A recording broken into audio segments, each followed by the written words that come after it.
warahmatullahi wabarakatuh. Langsung aja guys ya, kita nonton videonya. Video Rex. Assalamualaikum warahmatullahi wabarakatuh. Sahabat beriman, semua yang telah dilakukan di dunia adalah hal yang akan kita pertanggungjawabkan di hari akhir nanti.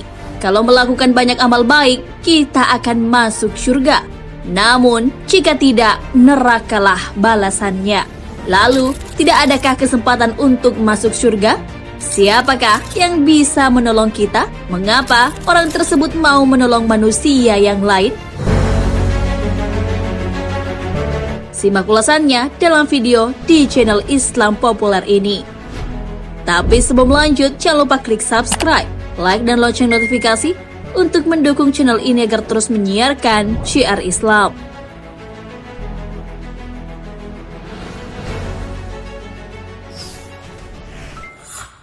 Rasulullah SAW sibuk di hari kiamat. Pada saat manusia mementingkan dirinya sendiri di hari kiamat, ada seseorang yang sibuk mencari umatnya ke sana kemari. Siapakah dia? Dialah Rasulullah SAW. Beliau sibuk memohon kepada Allah untuk umatnya masuk ke dalam surga. Beliau juga adalah manusia pertama yang dibangkitkan nantinya. Hal ini sesuai dengan hadis dari Abbas radhiyallahu anhu bahwa Rasulullah SAW bersabda, orang yang pertama kali dibangkitkan dari kubur di hari kiamat nanti adalah Muhammad SAW. Karena besarnya perhatian kepada umatnya, Rasulullah SAW sampai menangguhkan doa-doanya sampai hari kiamat. Hal itu untuk menyelamatkan dan membela umat beliau. Hal ini sesuai dengan sabda beliau, setiap nabi pasti memiliki doa mustajab. Hanya saja mereka menyegerakan doa mereka di dunia. Namun aku menunda doa itu demi menolong umatku pada hari kiamat. Insya Allah doa itu akan terwujud. Hadis riwayat Bukhari dan Muslim.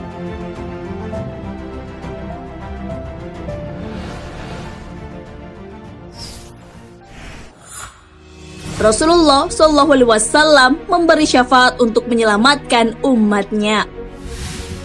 Beliau ditawari masuk surga dan syafaat. Namun, tahukah kamu apa yang dipilih Rasulullah? Beliau memilih syafaat karena ingin membela lebih banyak umatnya. Hal ini sudah disebutkan dalam hadis beliau.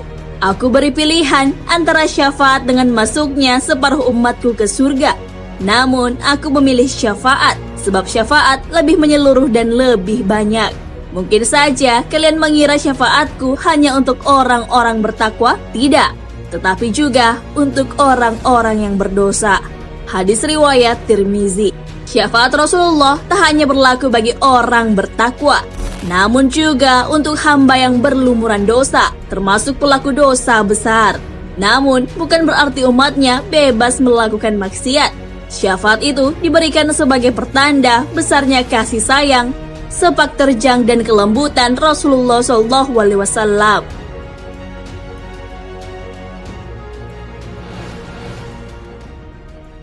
Ini lapis di kesayangan guys.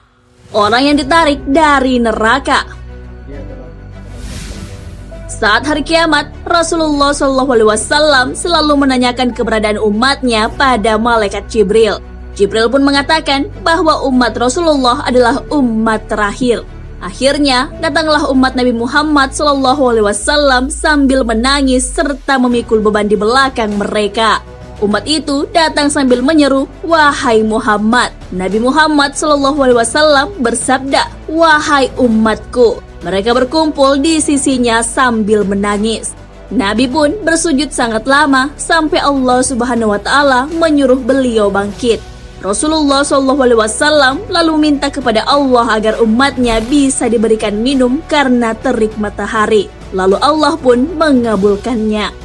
Setelah memberi umatnya minum, Nabi Muhammad kembali bersujud kepada Allah. Beliau meminta agar umatnya diselamatkan dari Sirat. Allah pun mempersilahkan beliau menunggu di ujung Sirat. yang banyak amalnya berhasil melaluinya. Namun tak sedikit yang terjatuh ke dalam neraka. Melihat umatnya banyak di neraka, Rasulullah SAW kembali bersujud kepada Allah Subhanahu wa Ta'ala. Beliau meminta kepada Allah untuk menyelamatkan umatnya yang di dalam hatinya ada iman sebesar biji kurma. Allah pun mengabulkan permintaan kekasihnya itu. Beliau lalu menuju neraka dan mencari umatnya yang memiliki iman sebesar biji kurma. Beliau mempersilahkan mereka masuk surga. Lagi-lagi Nabi Muhammad bersujud sambil menangis. Beliau menangis dan memohon kepada Allah untuk menyelamatkan umatnya dari api neraka. Jika umat tersebut memiliki iman sebesar biji jagung, ia akan selamat. Allah pun mengabulkan permohonan beliau. Nabi Muhammad SAW lalu menjemput umatnya dan memerintahkan kepada malaikat untuk mengeluarkan umatnya yang memiliki iman sebesar biji jagung. Beliau sampai-sampai berlari menjemput orang-orang yang berjumlah ribuan, bahkan jutaan di neraka. Apakah hal itu sudah selesai? Ternyata belum. Beliau masih memohonkan ampun untuk umatnya yang memiliki iman sebesar biji sawi atau zarrah. Hal ini sesuai hadis beliau. Saat itu aku kembali bersujud padanya. Kemudian Allah berfirman, "Angkatlah kepalamu Muhammad. Memohon pertolongan apapun, engkau akan diberi." Aku pun mengangkat kepala, lantas memohon, "Umatku, umatku ya Rob." Dia kembali berfirman, "Temuilah umatmu, siapa saja yang engkau temukan di hatinya keimanan, walau seberat biji sawi, maka masukkanlah ke dalam surga. Maka siapapun yang aku temukan dalam hatinya keimanan, walau seberat biji gandum, aku masukkan ke dalam surga." Hadis riwayat Ahmad. Setelah itu, Rasulullah kembali bersujud kepada Allah. Allah lalu bertanya, "Ya Muhammad, apalagi ya Muhammad? Bukankah aku sudah menyelamatkan banyak dari umatmu?" Nabi pun menjawab, "Ya Allah, demi kasih sayang yang engkau miliki, selamatkanlah umatku yang mereka tidak punya amal, kecuali hanya mengatakan, La ilaha illallah." Allah pun mengizinkannya. Dah, sahabat beriman, itulah sosok yang dikunjungi Rasulullah SAW dan ditarik untuk diselamatkan dari neraka. Nabi Muhammad SAW bahkan memberi syafaat untuk umatnya yang berlumuran dosa sekalipun. Syafaat itulah yang digunakan beliau untuk menyelamatkan umatnya dari dahsyatnya siksa neraka. Adakah yang bisa melakukan hal itu selain Rasulullah? Tentu saja jawabannya tidak. Hanya kekasih Allah bernama Nabi Muhammad SAW yang bisa. Siapapun yang meminta syafaat, beliau akan memberinya. Hal ini sesuai hadis.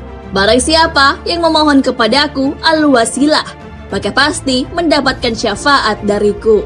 Hadis riwayat Muslim. Wallahu a'lam bissawab. Sahabat beriman, jangan lupa berbagi informasi dengan share video ini. Karena sebaik-baik manusia adalah yang paling bermanfaat bagi manusia. Wassalamualaikum warahmatullahi wabarakatuh.